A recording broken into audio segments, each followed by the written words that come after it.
জি, ধন্যবাদ সাইফুল ইসলাম ভাইকে আজকের এরকম একটা ট্রেনিং সেশন আয়োজন করার জন্য। এই প্রোগ্রাম বিগিনারদের জন্য আয়োজক করছে Saiful Islam, business development manager এবং ফাউন্ডার আইএফএক্স ভিউ। তিনি আমাদের টিম লিডারও বটে। হ্যাঁ, তো চলেন আমরা ট্রেনিং সেশনে ঢুকে যাব। আমি আপনাদের কোঅপারেট আশা করছি। আপনারা ট্রেনিং সেশন চলার সময় প্রশ্ন করবেন না, প্রয়োজনে নোট ডাউন রাখেন। ক্লাস শেষে আমরা কিছু সময় পাবো, প্রশ্ন করব এবং আশা করি আমি আপনাদেরকে সন্তুষ্ট করতে পারবো প্রশ্নের উত্তর দিয়ে।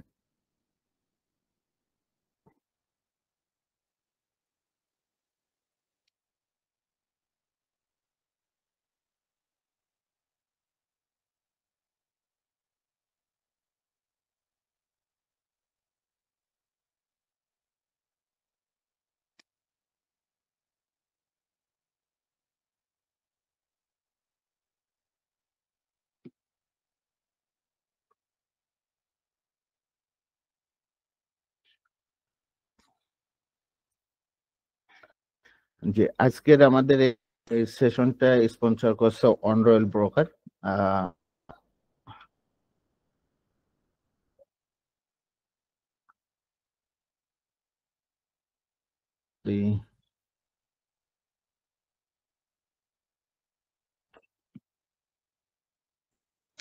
মামুন ভাই, এটা ডান দিকে স্ক্রল করলে আপনার ডান দিকে অথবা বামে নিচের আপনার কিবোর্ডের স্ক্রল করলে আপনার মুভ করবে। জি,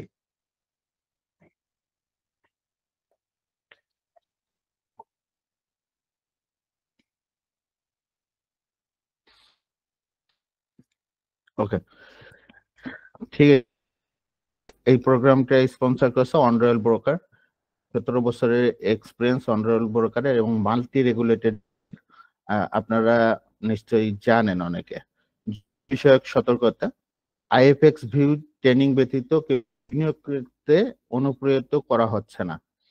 এই প্রোগ্রাম প্রেজেন্টেশন করছে আইএফএক্স ভিউ বাংলা। প্রথম ক্লাসে আমরা ঢুকে যাচ্ছি। তো প্রথম ক্লাসে প্রথম আলোচনা হচ্ছে ফাইন্যান্সিয়াল ট্রেডিং ও মার্কেট কি। ফাইন্যান্সিয়াল ট্রেডিং বা ফরেক্স মার্কেটটা কি সেটা সম্পর্কে আমরা ক্লিয়ার একটা ধারণা নেওয়ার চেষ্টা করব। ফাইন্যান্সিয়াল ট্রেডিং বা ফরেন কারেন্সি এক্সচেঞ্জ ট্রেডিং এর সংক্ষিপ্ত রূপ হলো ফরেক্স ট্রেডিং। আমরা ফরেন কারেন্সি এক্সচেঞ্জ করে, যেটা অফলাইনে অনেকে করি, আমরা কোথাও মুভ করতে গেলে দেখা যায় যে আমরা দেশে বাইরে যাইতে গেলে যেসব কারেন্সি এক্সচেঞ্জ করি, এটাও অ্যাজ লাইক ফরেক্স। তো এটা ফরেন কারেন্সি এক্সচেঞ্জের সংক্ষিপ্ত রূপ হচ্ছে ফরেক্স ট্রেডিং বা স্পট ফরেক্স বা এফএক্স বলা হয়। ফরেক্স হচ্ছে বৈদেশিক মুদ্রার ক্রয় বিক্রয় করার আন্তর্জাতিক একটা বাজার। ফরেক্স মার্কেটে আপনি একটি দেশের কারেন্সি বিক্রয় করে আরেকটি দেশের কারেন্সি ক্রয় করতে পারেন। এই মার্কেটে বৈদেশিক মুদ্রা ক্রয় বিক্রয় করার মাধ্যমে আয় করা যায়। অর্থাৎ আপনি একটা দেশের মুদ্রার বিপরীতে আরেকটি দেশের মুদ্রা ক্রয় বিক্রয় এবং এর মাধ্যমে আয় করতে পারেন। এখানে আপনি যখন একটি দেশের মুদ্রা দিয়ে আরেকটি দেশের মুদ্রা ক্রয় করবেন, তখন যদি আপনার ক্রয়কৃত মুদ্রার দাম বৃদ্ধি পায়, তাহলে আপনি ক্রয়কৃত মুদ্রার ঊর্ধ্বগতি পার্থক্যই হচ্ছে আপনার লাভ।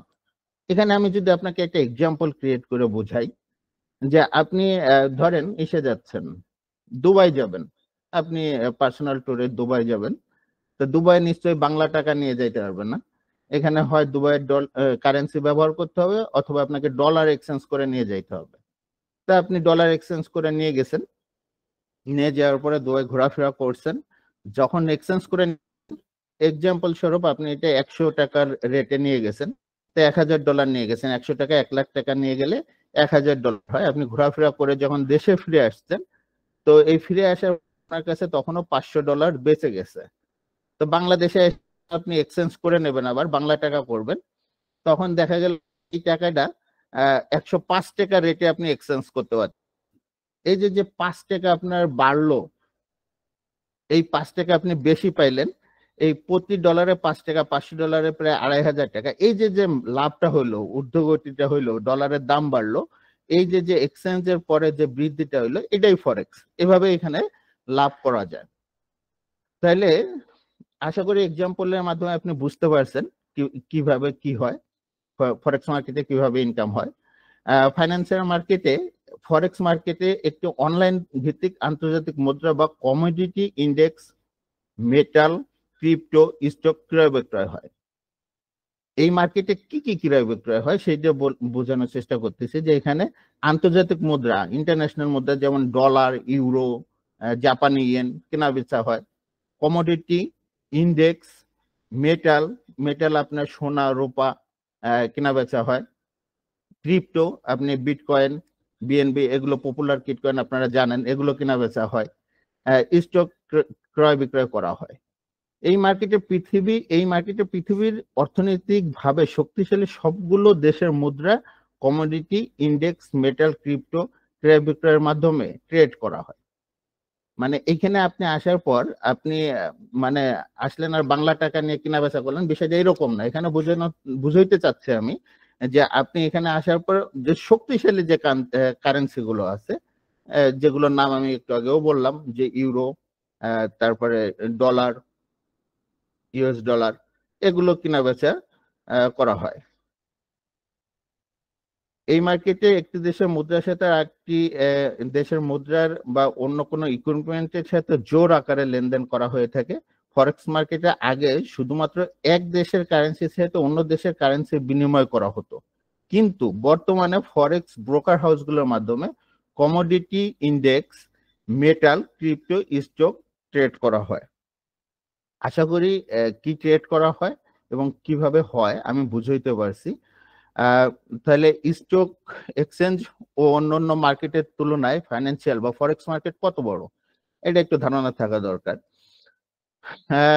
স্টক মার্কেট বা ন্যাচারাল স্টক মার্কেটগুলো আমি আপনারা বুঝতেছেন হয়তো, যেমন আমাদের দেশে ঢাকা স্টক এক্সচেঞ্জ, এশিয়া বা দক্ষিণ এশিয়া মানে ওয়ার্ল্ডের সবচেয়ে ছোট স্টক এক্সচেঞ্জ বলা যাইতে পারে। হ্যাঁ, ঢাকা স্টক এক্সচেঞ্জ। ওয়ার্ল্ডের সবচেয়ে বড় স্টক এক্সচেঞ্জের নাম হচ্ছে নিউ ইয়র্ক স্টক এক্সচেঞ্জ। এছাড়া টোকিও স্টক এক্সচেঞ্জ আছে, লন্ডন স্টক এক্সচেঞ্জ আছে, এসব বড় বড় স্টক এক্সচেঞ্জ। এইসব স্টক এক্সচেঞ্জে যে গড় লেনদেন হয়, লন্ডন স্টক এক্সচেঞ্জে গড় লেনদেন হয় এভারেজ $7 বিলিয়ন প্রতিদিন। কত বড় স্টক এক্সচেঞ্জ, যেখানে আমাদের বাংলাদেশের ঢাকা স্টক এক্সচেঞ্জে 100-200 কোটি টাকার লেনদেন হয়। টোকিও স্টক এক্সচেঞ্জের গড় লেনদেন হয় নিয়ার অ্যাবাউট $18 বিলিয়ন, এবং নিউ ইয়র্ক স্টক এক্সচেঞ্জে প্রায় 22 বিলিয়ন ডলার আপনার লেনদেন হয়। তো নিউ ইয়র্ক স্টক এক্সচেঞ্জে বলা হচ্ছে পৃথিবীর সবচেয়ে বড় স্টক এক্সচেঞ্জ। তো এর থেকেও এই যে বড় বড় স্টক এক্সচেঞ্জ গুলো, এই স্টক এক্সচেঞ্জ গুলো ফরেক্স এক্সচেঞ্জের বা ফাইন্যান্সিয়াল মার্কেটের ধারের কাছেও নেই। এইখানে প্রায় প্রতিদিন গড়ে 7 ট্রিলিয়ন লেনদেন হয়। হোপফুলি ট্রিলিয়ন সমান কত আপনারা জানেন, এখানে লিখে দেওয়ার চেষ্টা করছি। 5 থেকে 7 লাখ কোটি টাকা মার্কিন ডলারের লেনদেন হয়। তো এখানে গ্রাফ দিয়ে বোঝানোর চেষ্টা করছি যে এখানে আপনার লন্ডন স্টক এক্সচেঞ্জের গ্রাফটা কতটুক, টোকিও স্টক এক্সচেঞ্জের গ্রাফটা কতটুক, এবং নিউ ইয়র্ক স্টক এক্সচেঞ্জের গ্রাফটা কতটুকু, যা ফরেক্স মার্কেটের গ্রাফের আশেপাশেও নাই, 50%-এরও কাছে নাই। তো হোপফুলি ফরেক্স মার্কেটটা কত বড় এটা আপনাদেরকে বুঝাইতে পেরেছি। এরপরে আমরা ফাইন্যান্সিয়াল মার্কেট থেকে আয় করা সম্ভব কিভাবে, আপনি বুঝলেন যে এটা অনেক বড় মার্কেট, এটা আপনাকে আমি বুঝাইতে সমর্থ হইলাম, কিন্তু আপনি এখান থেকে আয় করবেন কিভাবে এটা আপনি জানতে যাচ্ছেন। ফরেক্স মার্কেট এমন একটি মার্কেট যেখানে আপনার ঝুঁকি রয়েছে 100%। আপনি এখানে ইনভেস্ট করলেন, এই ইনভেস্টে 100% ঝুঁকিতে চলে যাবে, ঝুঁকি আছে। আর লাভ রয়েছে 1000 গুণ, মানে আপনার এই 100%-কে 1000 গুণ আপনি লাভ করে নিতে পারেন। আপনি যা ইনভেস্ট করছেন সেটা 1000 গুণও লাভ করতে পারেন এই মার্কেট থেকে। তো সেটা বিষয়টা বুঝতেছেন না, কিভাবে আমি একটি এক্সাম্পল ক্রিয়েট করে বোঝাই। ধরেন আপনি বিনিয়োগ করেছেন $1000, তাহলে আপনার যদি লস হয়ে যায়, মানে আপনি যদি অ্যাকাউন্টটাকে জিরো করে ফেলেন, তাহলে কত ডলার লস হবে? $1000-ই লস হবে, এর বেশি তো হওয়া সম্ভব না।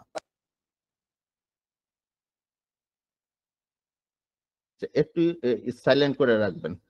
$1000-ই লস হইতে পারে, এর বেশি লস হওয়া সম্ভব না। আর আপনি যদি এটা বুঝে, এখানে প্রশিক্ষণ নিয়ে যদি বুঝে আপনি ট্রেড করতে পারেন, বুঝতে পারেন, তাহলে এই $1000 দিয়ে $1 লাখ ডলার বা আনলিমিটেড আয় করার সুযোগ পাবেন। এটাই বাস্তবতা এখানকার, এটাই সৌন্দর্য, বিউটিটা ফরেক্স মার্কেটের বিউটিটাই এইটা। বিভিন্ন দেশের মুদ্রা সর্বদাই পরিবর্তনশীল। আপনি মিডিয়ায় দেখে থাকেন যে কখনো কখনো ডলার টাকার বিপরীতে শক্তিশালী হচ্ছে, আবার কখনো কখনো টাকা ডলারের বিপরীতে শক্তিশালী হচ্ছে। এরকম পৃথিবীর অধিকাংশ মুদ্রার বিপরীতেই হয়। সুতরাং আপনার যদি ডলার কিনা থাকে, ডলারের বিপরীতে যদি ইউরোর দাম পড়ে যায়, ইউরোর দাম কমে যায়, আপনি ডলার বিক্রি করে ইউরো কিনে রাখতে পারেন। আর ইউরো ডলার এর বিপরীতে শক্তিশালী হলে ইউরো বিক্রি করে অধিক ডলার পেতে পারেন। যেটা আমি কিছুক্ষণ আগে আপনাকে এক্সাম্পল দিয়ে বুঝাইছি বাংলা টাকা এবং দুবাই ঘুরে আসার বিষয়টা। শেয়ার মার্কেটে শুধু শেয়ারের দাম বাড়লেই আপনি প্রফিট করতে পারেন। আপনি ঢাকা স্টক, আপনি বলতেছেন যে এটাও একটা স্টক এক্সচেঞ্জ, আপনি ঢাকা স্টক এক্সচেঞ্জে শেয়ার কিনবেন, হ্যাঁ কিনতেই পারেন। শেয়ার মার্কেটে যদি আপনি ইনভেস্ট করেন, সেক্ষেত্রে ধরেন আপনি ইসলামী ব্যাংকের শেয়ার কিনছেন, ইসলামী ব্যাংকের শেয়ার কিনলে কি হবে, ইসলামী ব্যাংকের শেয়ারের দাম বাড়লেই শুধু আপনি প্রফিট করতে পারবেন। দাম কমলে কি আপনি প্রফিট করার কোনো সুযোগ আছে? কোনো সুযোগ নাই। ফরেক্স মার্কেটে কোনো কারেন্সি শক্তিশালী বা দুর্বল, শক্তিশালী হোক আর দুর্বল হোক, দুই ক্ষেত্রেই প্রফিট করার সুযোগ আছে। ধরেন আপনি এখানে ডলার কিনছেন, ডলারের দাম বাড়তেছে, তাহলে আপনি কি লাভ করতে পারবেন। যদি ডলার ইউরোর সাথে বেস করা থাকে, ডলারের দাম কমে, সেক্ষেত্রে আমি ইউরো কিনেও কি প্রফিট করতে পারবো। তার মানে বাই সেল দুই ভাবে এখান থেকে প্রফিট করা যায়। আমি আশা করি বুঝাইতে পারছি কিভাবে এখান থেকে ইনকাম করা যায়। ফাইন্যান্সিয়াল মার্কেটে কি কি ট্রেড হয় এবং কিভাবে ট্রেড হয়, কি কি ট্রেড হয় আমরা কিছুক্ষণ আগেও শুনছি, তারপরেও কি ট্রেড হয় এখানে এতক্ষণে আপনারা সবাই জেনে গেছেন যে ফরেক্স বা ফাইন্যান্সিয়াল মার্কেটের লেনদেন হয় বৈদেশিক মুদ্রা। এটা অ্যাটলিস্ট আপনারা ক্লিয়ার যে শক্তিশালী, পৃথিবীর শক্তিশালী দেশগুলো কারেন্সি এখানে লেনদেন করা হয়। বৈদেশিক মুদ্রা ছাড়াও ফরেক্স মার্কেটে রেগুলেটেড ব্রোকার হাউসের মাধ্যমে কমোডিটি যেমন গোল্ড, সিলভার, অয়েল, এছাড়া আন্তর্জাতিক স্টক, ক্রিপ্টো, বন্ড, ইএফটি ইত্যাদি ক্রয় বিক্রয় করা হয়। কিভাবে হয় এটা? অন্যান্য ফাইন্যান্সিয়াল মার্কেটের তুলনায় এই মার্কেটে বিভিন্ন কারণে মার্কেটের কোনো ফিজিক্যাল অবস্থান নেই। মানে আপনি যদি ঢাকা স্টক এক্সচেঞ্জে কেনা বেচা করতে চান, তাহলে আপনাকে কোথাও বসে একটা ওদের অফিসে বসে আপনাকে কেনা বেচা করতে হবে। কিন্তু আমাদের এখানে কোনো কি নাই, মানে ফরেক্স মার্কেটে আপনাকে নির্দিষ্ট অফিস করে আপনাকে কেনা বেচা করতে হবে, বিষয়টা এরকম না। আপনি আপনার ঘরে বসে এই মার্কেটের লেনদেন করতে পারবেন, ফিজিক্যাল অবস্থান নাই। এই মার্কেটে সমস্ত লেনদেন ব্যাংক, বড় বড় প্রতিষ্ঠান, বিনিয়োগকারী, ব্যবসায়ী ইত্যাদির মাধ্যমে phone, electronic communication network, online প্ল্যাটফর্মের মাধ্যমে পরিচালিত হয়। হোপফুলি আপনাদের সবার ফোন, স্মার্টফোন আছে, স্মার্টফোনে MT5 MT4 ডাউনলোড করা আছে, আপনারা জানেন হয়তো বিষয়টা। না জানলে আমরা সামনে আপনাদেরকে এটা বোঝানোর চেষ্টা করব ইনশাআল্লাহ কিভাবে ট্রেড হয়। তাহলে এর হিস্টোরি কি, গতকালকে চালু হয়েছে কিনা বা গত পরশুদিন চালু, এই বছর চালু হইলো কিনা, আগে তো শুনে নেই, বিষয়টা এরকম কিনা? না, বিষয়টা এরকম না, এর হিস্টোরি অনেক পুরাতন, অনেক দিনের হিস্টোরি, প্রায় মধ্যযুগ থেকে এটা চলে আসতেছে। আপনাদের জন্য ছোট করে একটু হিস্টোরি, ইতিহাস লেখা আছে এখানে। সেটা ফাইন্যান্সিয়াল ট্রেডিং বা ফরেক্স মার্কেটের ইতিহাস। ফাইন্যান্সিয়াল ট্রেডিং বা ফরেক্স মার্কেটের আনুষ্ঠানিক যাত্রা শুরু হয়েছিল 1971 সালে, আর তা সম্ভব হয়েছিল টেকনোলজি, কমিউনিকেশন ও রাজনৈতিক অগ্রসরতার সমন্বয়ের মাধ্যমে। বৈদেশিক মুদ্রা আদান প্রদানের ধারণা পাওয়া যায় মধ্যযুগ থেকেই, যখন কোনো দ্রব্য সামগ্রী ক্রয় বিক্রয়ের জন্য কাগজের নোট প্রচলন করা হয়। মূলত 1876 সালে স্বর্ণভিত্তিক মুদ্রা ব্যবস্থা বা গোল্ড এক্সচেঞ্জ স্ট্যান্ডার্ড চালু করা হয়েছিল। 1973 সালের দিকে অধিকাংশ উন্নত দেশের মুদ্রাই ফ্রি ফ্লোটিং হয়ে যায়। এর মাধ্যমে আধুনিক বৈদেশিক মুদ্রার বাজারের প্রবর্তন হয়, যা 1990 সালের দিকে বর্তমান যান্ত্রিক ও স্বয়ংক্রিয় ব্যবস্থার রূপ নেয়। ইতিহাসটা যদি আপনাদেরকে সংক্ষেপে আমি বোঝানোর চেষ্টা করি, এরকম পাঠ্য বইয়ের মতো না বোঝাইয়া, যে এটা 1876 সালে ইনস্টিটিউশন ভিত্তিক যে লেনদেন গুলো ছিল, বিনিময় হইতো, এরপরে গোল্ড দ্বারা চালু হয়, স্বর্ণ লেনদেন হয়, স্বর্ণ নিয়ে লেনদেন হয় এবং 1971 সালে প্রাতিষ্ঠানিকভাবে এটা লেনদেন চালু করে। এবং 1990 সাল থেকে এই যে আমরা অনলাইনের মাধ্যমে কেনা বেচা করতেছি, এটা 1990 সালের থেকে এইভাবে যান্ত্রিকভাবে এটা কেনা বেচা করা সম্ভব হয়। এবং রিটেল ট্রেডাররা, সে প্রতিষ্ঠান বাদেও, ব্যাংক বিমা প্রতিষ্ঠান বাদেও রিটেল ট্রেডাররা, ক্ষুদ্র ব্যবসায়ীরা এর সাথে সম্পৃক্ত হইতে পারে। তা যদি 1990 সাল থেকে অনলাইন ভিত্তিক হয়ে থাকে, তা নিয়ার অ্যাবাউট এটা 35 বছরের পুরানো, 35-40 বছরের পুরনো ধরে নেন।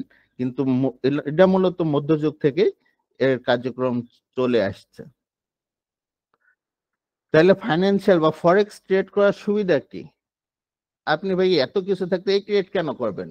কেনা বেচা তো অনেক জায়গায় করা যায়, শেয়ার মার্কেটও করা যায়, এখানে কেন করবেন আপনি?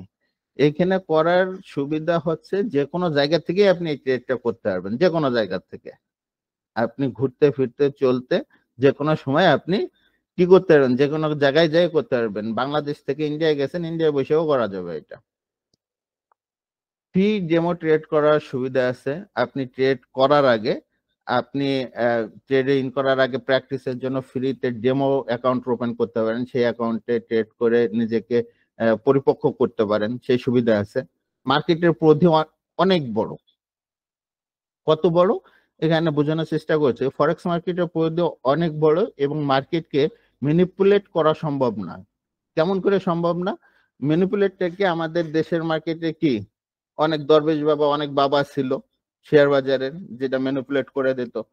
একটা একটা শেয়ারের দাম হুট করে বেড়ে যেত, হুট করে পড়ে যেত, অনেক ইনভেস্ট করে আত্মহত্যা করছে। তো এই যে এই মার্কেটে করা সম্ভব না। পৃথিবীর সবচেয়ে বড় স্টক মার্কেট হলো নিউ ইয়র্ক স্টক মার্কেট, এবং এই মার্কেটের থেকেও ফরেক্স মার্কেট 25 গুণ। ধরেন আপনার পুরো বাংলাদেশে যত ইকোনমি আছে, পুরো দক্ষিণ এশিয়ার যে দেশগুলো আছে, এই দেশে যত ইকোনমি আছে, রিজার্ভ আছে, এই যে নিয়েও যদি মার্কেটে ইন করে, তারপরে এই মার্কেটকে ম্যানিপুলেট করা সম্ভব না। আরেকটা সবচাইতে মজার বিষয়, সেটা হলো লিভারেজ বা মার্জিন লোনের সুবিধা। ফরেক্স মার্কেটে ট্রেড করার ক্ষেত্রে বড় ধরনের লিভারেজ বা লোন সুবিধা পাওয়া যায়, আর তাই খুব অল্প মার্কেট মুভমেন্ট থেকে আপনি ভালো প্রফিট করতে পারবেন। লিভারেজ বা মার্জিন লোন কি, এটা আমরা সামনে এই আলোচনার মধ্যেই পাবো ইনশাল্লাহ। ফাইন্যান্সিয়াল ট্রেড কেন করবেন? ফাইন্যান্সিয়াল বিজনেস বা ফরেক্স ব্যবসায়ের বৈশিষ্ট্য কি এবং কেন করবেন তা জেনে নেওয়া যাক। এক, এতে কোনো ক্লিয়ারিং, এক্সচেঞ্জ ফি, সরকারি ফি বা কোনো রকম ব্রোকারেজ ফি দিতে হয় না। মানে আপনি এই ট্রেডটা করতে কোনো ফি আপনাকে কেউকে দিতে হবে না। মার্কেটের লেনদেনের মাঝে কোনো মধ্যস্থতাকারী নাই। মানে আপনি কিনা বেচা করবেন আর আপনার হয়ে আমি কিনা বেচা করে দেবো, এরকম কোনো সুযোগ নাই। আপনারটা আপনিই করবেন, আপনার মধ্যেই করবেন, কোনো মধ্যস্থতাকারী নাই, তাকে টাকা দেওয়ারও কিছু নাই। আজকে ট্রেনিংটাও ফ্রি হচ্ছে। সুতরাং এর চাইতে ভালো কিছু আছে বলে আমার মনে হয় না। লটের আকার কোনো নির্দিষ্টতা নাই। আপনি 1 সেন্ট বা 1 মাইক্রো লট দিয়ে কিনবেন আর $1 দিয়ে কিনবেন, এটা কোনো নির্দিষ্ট নাই। আপনি আপনার মতো করেই নিতে পারবেন। বিড বা আক্স স্প্রেড সাধারণত কম, বা বিগ প্রাইস বা আক্স প্রাইসের যে স্প্রেড, এটা সাধারণত কম। সপ্তাহের 5 দিনই 24 ঘন্টা খোলা থাকে। 24 ঘন্টায় মার্কেট খোলা থাকে, ইন্টারন্যাশনাল অফ ডে ছাড়া 24 ঘন্টায় খোলা থাকে।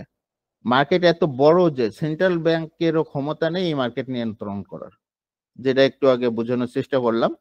লিভারেজ বা লোন সুবিধা পাওয়া যায়। বাজারে তারল্য অনেক বেশি। নতুন ও কম পুঁজি ট্রেডারদের মাইক্রো মিনি অ্যাকাউন্ট খুলতে পারেন। কম পুঁজি যাদের, ছোট অ্যাকাউন্ট খোলা যায়।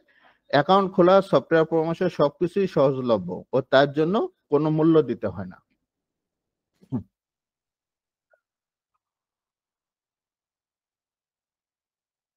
অ্যাকাউন্ট খুলে নেবেন আর হচ্ছে সফটওয়্যার নেবেন, পরামর্শ নেবেন, অ্যাভেলেবেল।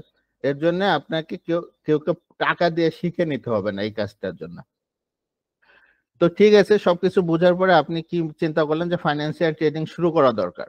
শুরু করার জন্য কি কি দরকার আছে এটা আপনার জানা দরকার। দুঃখিত। শুরু করার জন্য আপনার অবশ্যই একটা ল্যাপটপ, ডেস্কটপ অথবা একটা স্মার্টফোন থাকতে হবে। একটা ভালো মানের স্মার্টফোন অথবা একটা ল্যাপটপ ডেস্কটপ হলে বেটার হয়। স্মার্টফোন থাকলেও আপনি এই কাজটা করতে পারবেন। একটি ভালো ইন্টারনেট সংযোগ দরকার এবং ফাইন্যান্সের জন্য ই কারেন্সি দরকার।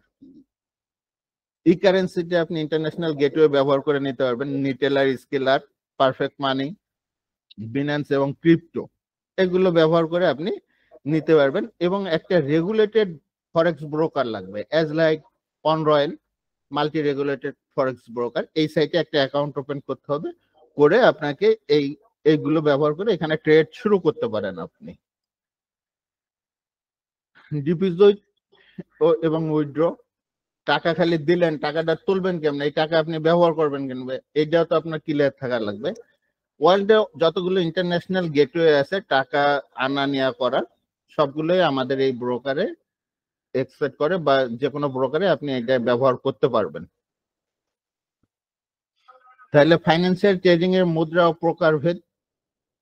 তাহলে কি একটা মুদ্রার প্রকারভেদ কি? এটা কি ফরেক্স মার্কেটে শক্তিশালী কিছু মুদ্রা কেনা বেচা বেশি হয়, মানে ওয়ার্ল্ডের সব মুদ্রাই আপনি কেনা বেচা করতে পারবেন, কিন্তু এই মার্কেটে যেগুলো শক্তিশালী মুদ্রা, যে মুদ্রা মূল্য অনেক বেশি বা স্ট্রং, এই মুদ্রাগুলো আপনি কেনা বেচা করতে পারবেন। কারেন্সি, এখানে মুদ্রার আগে কারেন্সি চিহ্নের 3টি অক্ষর থাকে। কারেন্সি, যে কোন কারেন্সি কেনা বেচা করবেন সেটা চেনার জন্য 3টি অক্ষর থাকে, যেখানে প্রথম দুটি দেশের নাম নির্দেশ করে, প্রথম অক্ষর দুটি দেশের নাম নির্দেশ করে এবং তৃতীয়টি দেশটির কারেন্সির নাম নির্দেশ করে।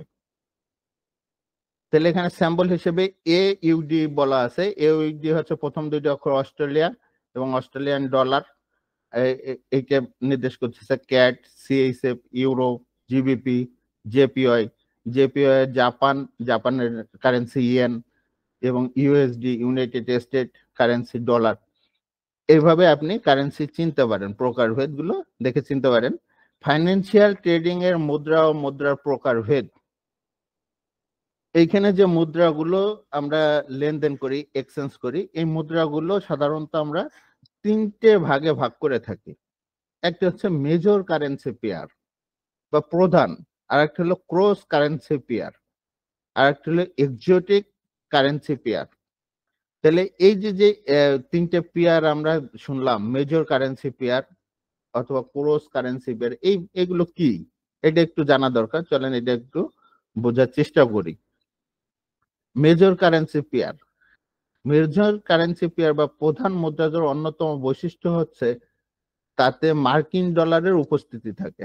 আচ্ছা, তাহলে কি বুঝলেন? যে মেজর কারেন্সি পেয়ারের সাথে মার্কিন ডলারের জোড় থাকে। এক পেয়ারে যেমন ইউরো USD, তারপরে USD JPY, JBP USD, এখানে USD রিলেটেড যে পেয়ার গুলো থাকবে এগুলো হলো মেজর। মার্কিন ডলারের সাথে অন্যান্য বহুল ব্যবহৃত শক্তিশালী মুদ্রা জোড়কেই মেজর কারেন্সি পেয়ার বা প্রধান মুদ্রা জোড় বলে। তাহলে ইউএসডির সাথে সম্পৃক্ত এবং যে পেয়ারটা ইউএসডির সাথে জোর করতেছেন সেটাও কি হতে হবে? শক্তিশালী হতে হবে। এই পেয়ার গুলোকে সাধারণত মেজর কারেন্সি পেয়ার বলে। এখানে কিছু মেজর কারেন্সি পেয়ারের নাম উল্লেখ করা আছে, হোপফুলি আপনাদের কাছে ভিডিওটা থাকবে, আপনারা দেখে নেবেন। এরপর হচ্ছে cross currency pair. Cross currency pair গুলো কি? এটা আমরা অনেকে জানি, অনেকের কাছে নতুন মনে হইতে পারে।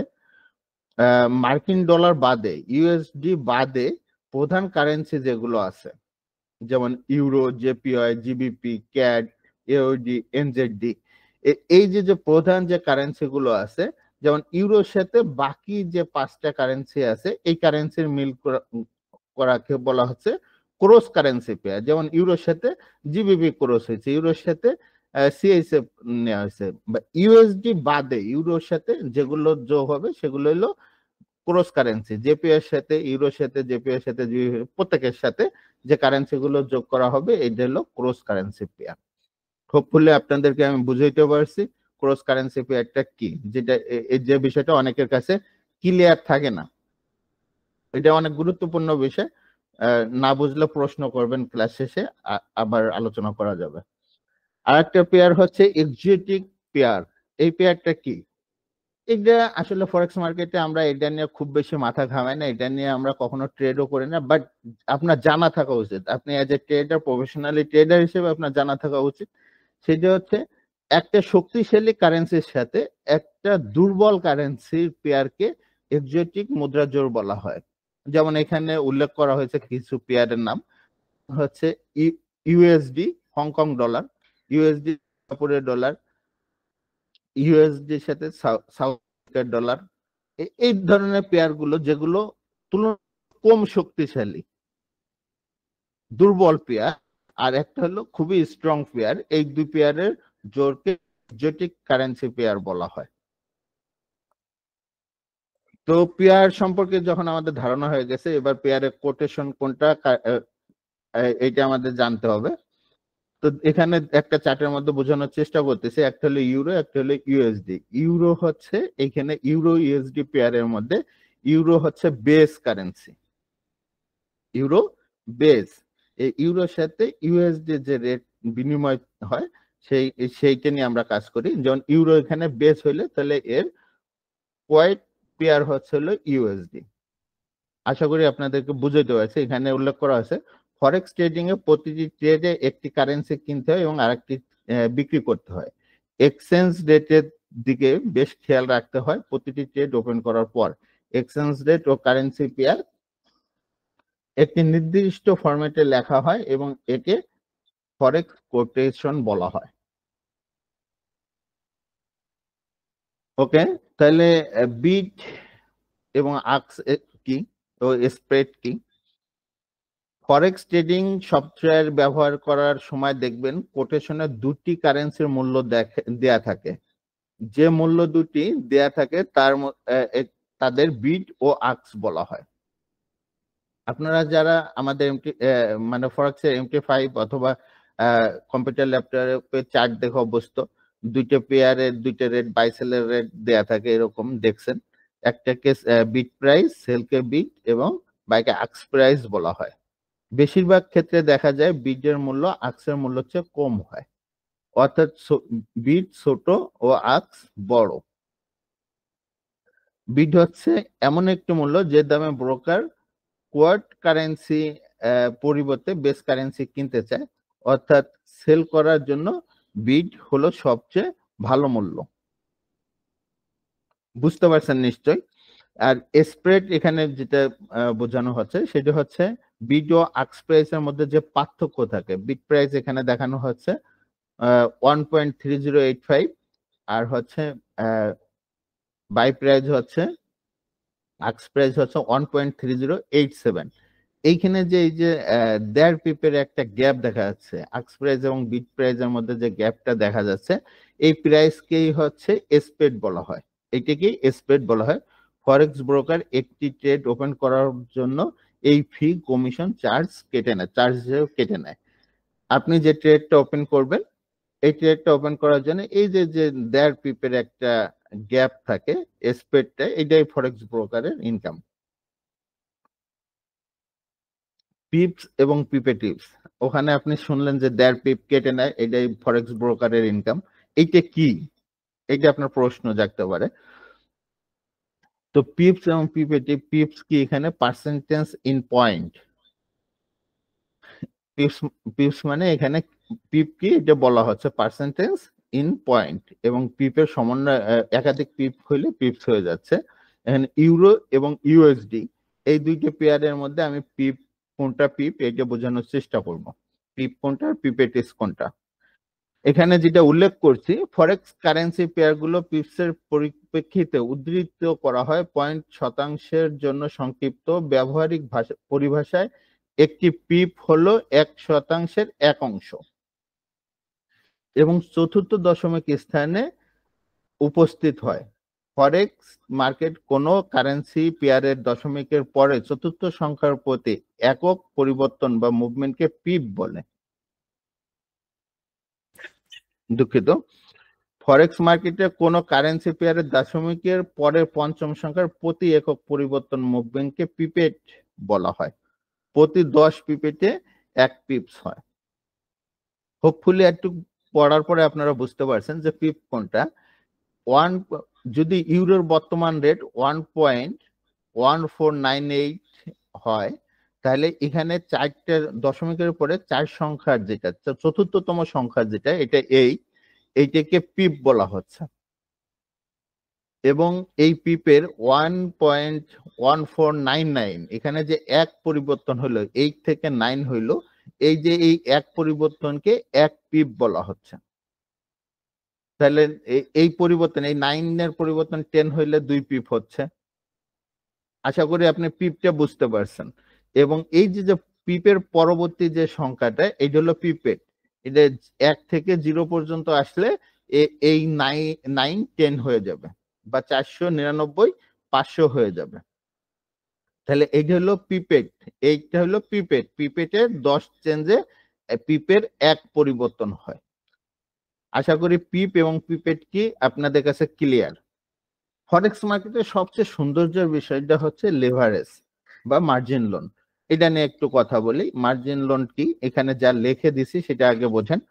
লেভারেজ বা মার্জিন লোন হচ্ছে আপনার ক্যাপিটাল এর সর্বোচ্চ কত গুণ লোন ফরেক্স ব্রোকার আপনাকে দেবে। ধরেন আপনি অন রয়েলে অ্যাকাউন্ট করছেন, অ্যাকাউন্টে এই ফরেক্স অন রয়েল ব্রোকার আপনাকে কত পার্সেন্ট লোন দেবে, সেটাকে বোঝানো হচ্ছে। ব্রোকার ভেদে লিভারেজ বা মার্জিন লোনের অনুপাত হচ্ছে 1:1 থেকে 1:2000 পর্যন্ত। এক এক ব্রোকারে এক এক রকম হয়, কোন ব্রোকারে 500, কোন ব্রোকারে আছে 2000, এরকম হয়। ধরুন আপনার ব্যালেন্স বা ক্যাপিটাল হচ্ছে $100, আপনার ব্যালেন্স $100, আপনি যদি সেটা 2000 লেভারেজ ব্যবহার করেন, তাহলে আপনি ট্রেড করার সময় আপনার ব্রোকার আপনাকে সর্বোচ্চ 200 গুণ পর্যন্ত লোন দেবে। তাহলে এখানে 200% লেভারেজ নিলে 200 গুণ পর্যন্ত লোন দেবে আপনাকে। এখন এইটা আপনার ব্যাপার, আপনি কত পরিমাণ লোন নেবেন। আপনি এটা 200 জায়গায় 2000 নেন, তাহলে 2000 গুণ দেবে। আপনি যদি 200 জায়গায় 100 দেন, 100 গুণ দেবে। এটা আপনার ব্যাপার, আপনি কতটুকু লোন নেবেন। সুতরাং $100 দিয়ে যদি আপনি $100 দিয়ে 100 গুণ 200, তাহলে $2000 ট্রেড ওপেন করতে পারবেন। $20,000, সরি দুঃখিত। এখানে $100 দিয়ে যদি আপনি ট্রেড ওপেন করেন, অ্যাকাউন্ট নেন, সেই অ্যাকাউন্টে যদি 200 লিভারেজ নেন, তাহলে এই $100 গুণন 200 হবে। তাহলে আপনার ট্রেড ওপেন করার ক্ষেত্রে $20,000 ট্রেড করতে পারবেন। আপনাকে যদি আমি সহজ করে বুঝাই যে লেভারটা কি, লেভার থেকে লেভারেজ। লেভার হচ্ছে আপনি কোনো ভারী বস্তু উত্তোলন করার জন্য একটা যদি হাত দিয়ে তুলতে যান, যে পরিমাণ শ্রম দিতে হবে, যদি লম্বা কিছু একটা নিয়ে ওটার নিচে দিয়ে ঢুকায় যদি উঠাতে চেষ্টা করেন, তার সাথে অনেক বেশি কম শক্তি প্রয়োগ করতে হবে। তো এই যে আপনি লিভার ব্যবহার করে ভারী বস্তুটাকে তুললেন, সেম ভাবে এখানে আপনি $100 দিয়ে অনেক বেশি ট্রেড করার জন্য এই লিভারেজটা নিতে পারতেছেন। এখানে দেখেন $100 200 গুণ, $100 দিয়ে 200 গুণ দিয়ে আপনি ট্রেড ওপেন করতে পারতেছেন। লিভারেজটা হোপফুলি বুঝাইতে পারছি। এটা সহজ করে যদি আপনি বুঝতে চান, এটা আপনাকে লোন হিসেবে ব্রোকার প্রদান করে এবং এই ট্রেড করার ক্ষেত্রে আপনার এটা হেল্পফুল হয়ে যায়। যার কারণে আমরা ছোট ব্যালেন্স দিয়েও এখানে ট্রেডে ইন করতে পারি। যদি এই লিভারেজটা যদি না দিত, তাহলে আপনাকে ছোট একটা অ্যাকাউন্ট করতে গেলেও ব্রোকারে মিনিমাম $1000 দিয়ে আপনাকে ট্রেড ওপেন করতে হতো। একটা ট্রেড ওপেন করার জন্য $1000 লাগতো। তো চার্ট কি, আমরা চার্টটা 3 ধরনের হয় আমাদের টার্মিনালে। সাধারণত 3 ধরনের চার্ট থাকে, সেগুলোর bar chart, line chart, candle chart. তো এই চার্টগুলো নিয়ে সামনে আরো কথা হবে, আপনাদের যখন MT5 এর সাথে পরিচিত করব তখন কথা হবে। আজকে এতটুকুই বুঝেন। লট বা ভলিউম কি, আপনার লট এবং ভলিউম, এটা হচ্ছে ট্রেড ওপেন করার জন্য, ট্রেডের সাইজ ওপেন করার জন্য। খুব জটিল করে বোঝার দরকার নেই, যেভাবে লেখা আছে এভাবে বোঝার দরকার। আমি সিম্পলি বোঝানোর চেষ্টা করছি। ফরেক্স ব্রোকার আমাদের সুবিধার জন্য 3 ভাগে ভাগ করে দিয়েছে। এক স্ট্যান্ডার্ড লট, এক মিনি লট, এক হচ্ছে মাইক্রো লট। তো মাইক্রো লটটা কি? মাইক্রো মানেই বুঝতেছেন অতি ক্ষুদ্র। আপনার হচ্ছে এক লটকে 100 ভাগ করে যে লটটা ইউজ করা হয় সেটা হচ্ছে মাইক্রো লট। মাইক্রো লট হচ্ছে 0.01 যে ট্রেডটা ওপেন করবেন এটা হলো মাইক্রো লট। আর মিনি লট কি? মিনি লট হচ্ছে এক স্ট্যান্ডার্ড লটকে 10 ভাগ করার পর যে ট্রেডটা ওপেন হবে সেটা হলো মিনি লট। সেটা হচ্ছে 0.1, এটা হলো মিনি লট। এবং স্ট্যান্ডার্ড লট কি? $1 এক লট, এটা স্ট্যান্ডার্ড লট। এটা যদি একেবারে আমাদের ফরেক্স ট্রেডের বাংলা ভাষায় যদি আপনাকে বোঝানোর চেষ্টা করি, সেটা হচ্ছে এক মাইক্রো লট সমান হচ্ছে 1 সেন্টের ট্রেড ওপেন করা, এক মিনি লট সমান হচ্ছে 10 সেন্টের ট্রেড ওপেন করা, এবং এক স্ট্যান্ডার্ড লট হচ্ছে $1 ট্রেড ওপেন করা, যেটা বহুল আলোচনা হয় এইভাবেই। তো লট কি, লট কয় প্রকার আমি বোঝাতে চেষ্টা করছি, আশা করি বুঝতে পারছেন। তো ব্রোকার হাউসে অ্যাকাউন্ট ওপেনিং ও ভেরিফিকেশন কিভাবে করবেন?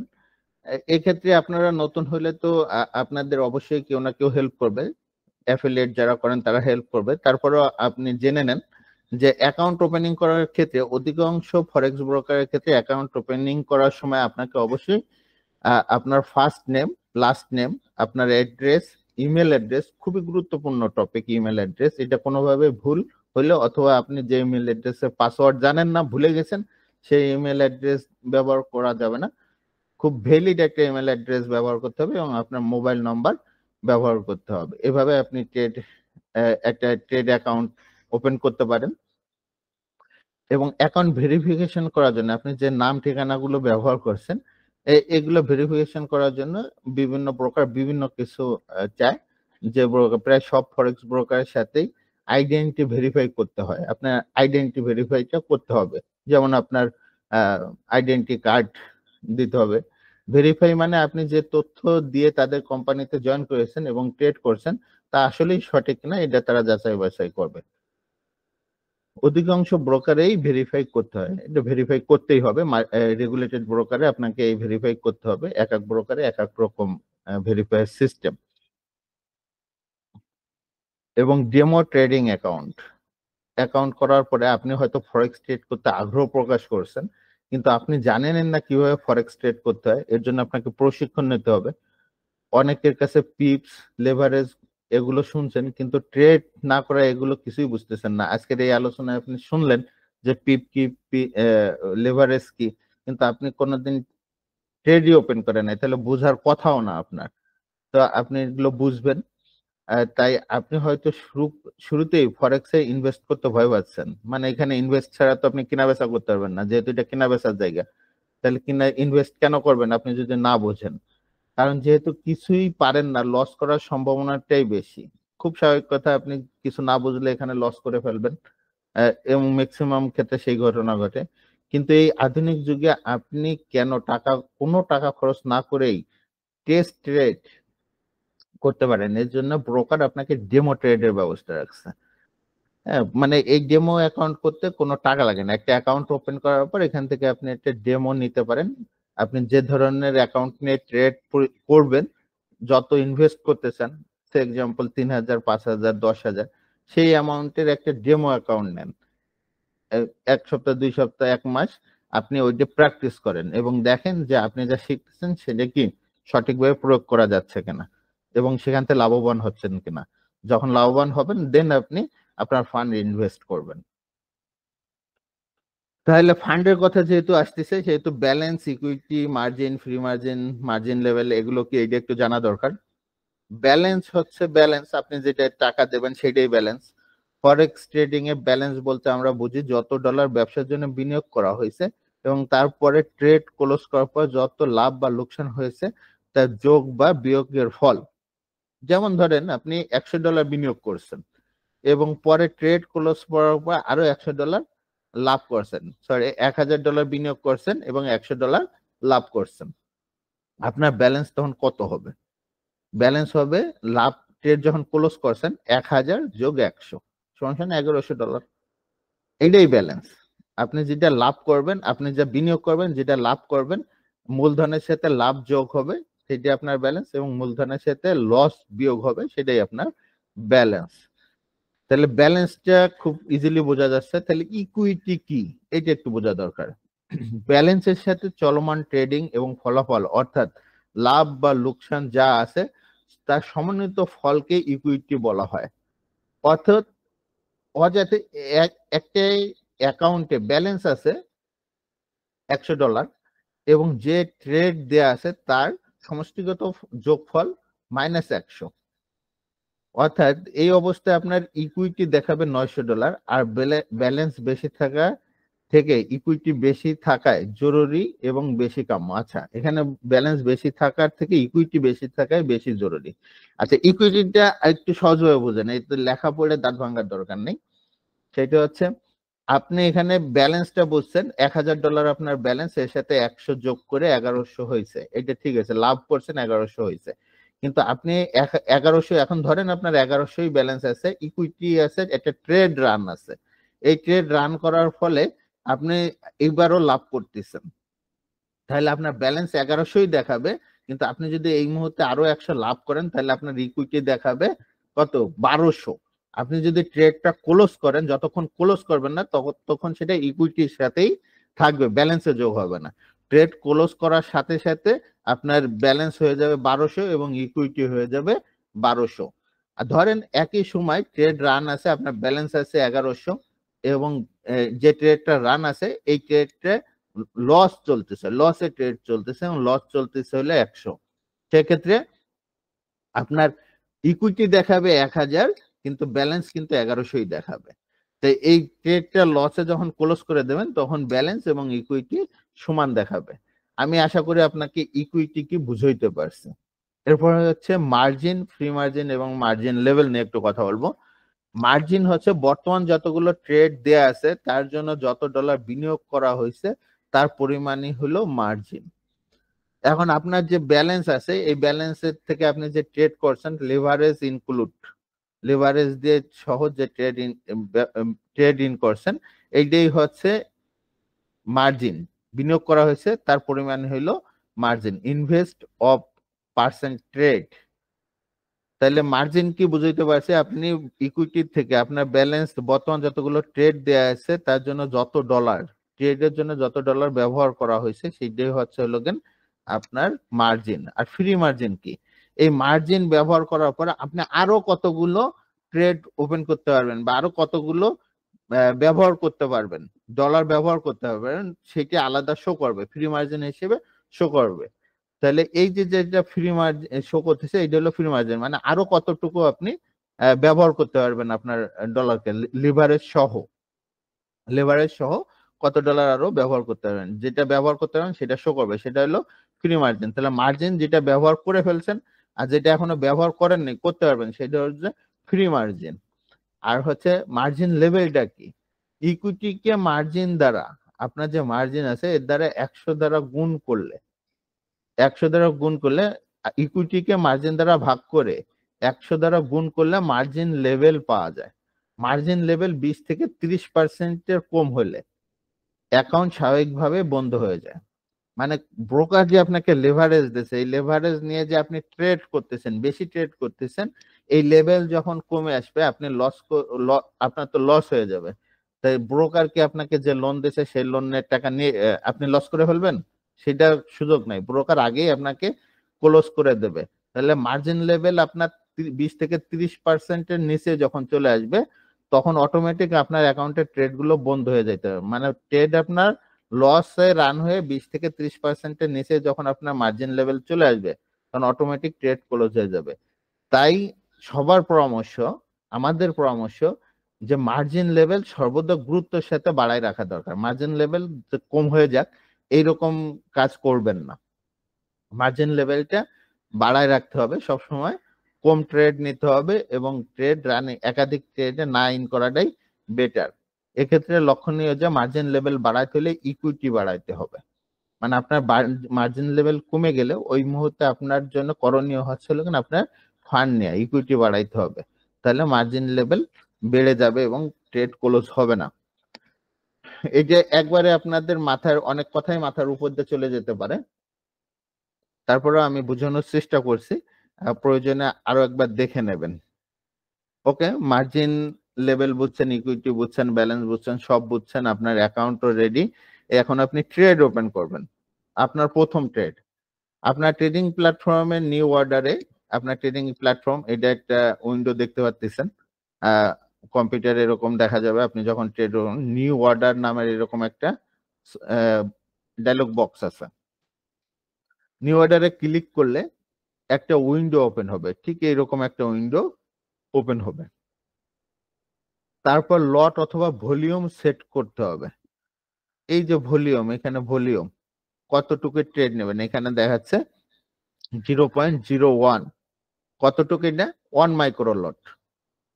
আমরা কিছুক্ষণ আগে যে মাইক্রো লট নিয়ে কথা বললাম সেটা দেখাচ্ছে 0.01 ভলিউম। আপনি এখানে সেট করছেন, সেট করে buy sell buy market, buy buy মার্কেটে ক্লিক করেন। মানে আপনি এই যে এখানে লেখা আছে সেল বাই মার্কেট, সেল অথবা বাই আপনি যেটাই করেন না কেন, যে প্রাইজে আছে এই প্রাইজে ক্লিক করলে সাথে সাথে আপনার অর্ডার ওপেন হয়ে যাবে। এটা ফিজিক্যালি আমরা দেখার চেষ্টা করবো আগামী ক্লাসে ইনশাল্লাহ। তো ট্রেড ঠিক আছে, ওপেন করাও শিখে গেছেন আপনি, বাট ট্রেডিং সেশন গুলো কখন? ফরেক্স মার্কেট সপ্তাহে 5 দিন 24 ঘন্টায় খোলা থাকে। মার্কেট সব সময় ওপেন থাকে, তার মানে এই নয় যে আমাদের সব সময় ট্রেডিং করা উচিত, কারণ মার্কেট সব সময় সক্রিয় থাকে না, মানে সঠিক মুভমেন্টটা থাকে না, কখনো স্লো থাকে কখনো ফাস্ট থাকে। অনেক সময় দেখা যায় মার্কেটে কোনো নড়াচড়া নেই, ভোলাটিলিটি বা মুভমেন্ট নেই।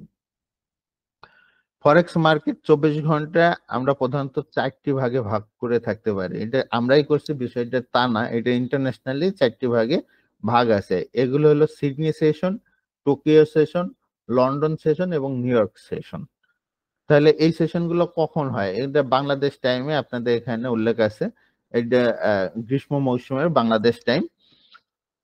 তাহলে সিডনি মার্কেট ওপেন হয় বাংলাদেশ টাইম রাত 3টা, এটা গ্রীষ্ম মৌসুমে। এখন একটু শীতকালে একটু কম আগাপিছা হয়, এবং ক্লোজ হয় হলো দুপুর 12টায়।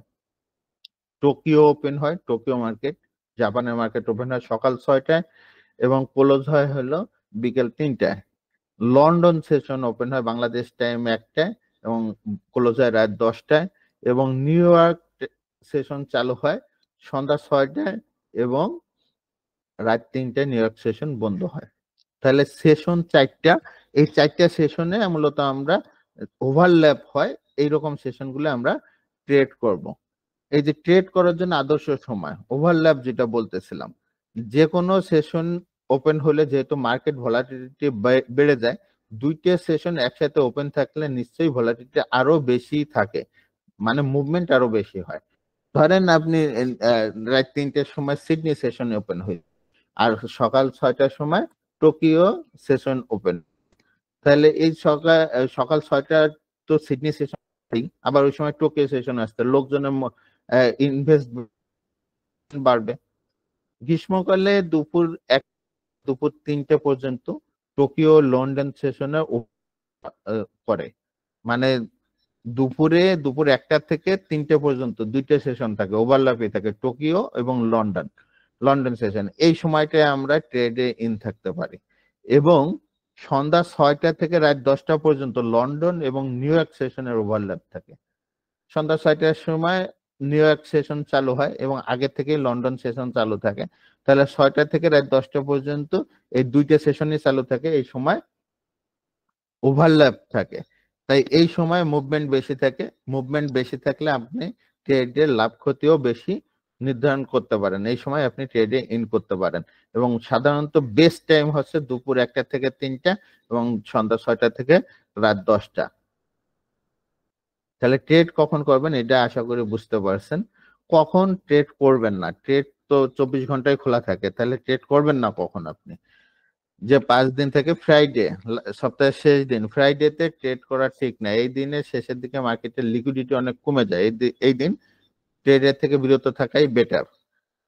হলিডে মানে ছুটির দিন, যেদিন ছুটি আছে, সরকারি ছুটি আছে, আপনার দেশের না, ন্যাশনাল ইন্টারন্যাশনালি ছুটি, সেই দিনে ট্রেড থেকে বিরত থাকাটা হলো বেটার। আর হচ্ছে মেজর নিউজ ইভেন্ট, বড় ধরনের কোনো নিউজ আছে, প্রতিদিনই কম বেশি নিউজ থাকে। নিউজ টাইম গুলো নিয়ে আপনারা জানবেন বা জানানোর চেষ্টা করব।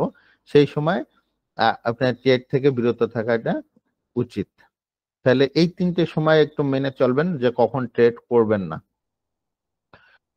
তো আশা করি আমি বুঝানোর চেষ্টা করছি, একদম সাধারণভাবে বোঝানোর চেষ্টা করছি। এই সময়ে ধৈর্য ধরে আমার সাথে আছেন, আমাদেরকে হেল্প করছেন সময় দিয়ে। এজন্য আপনাদের সকলকে আন্তরিকভাবে ধন্যবাদ।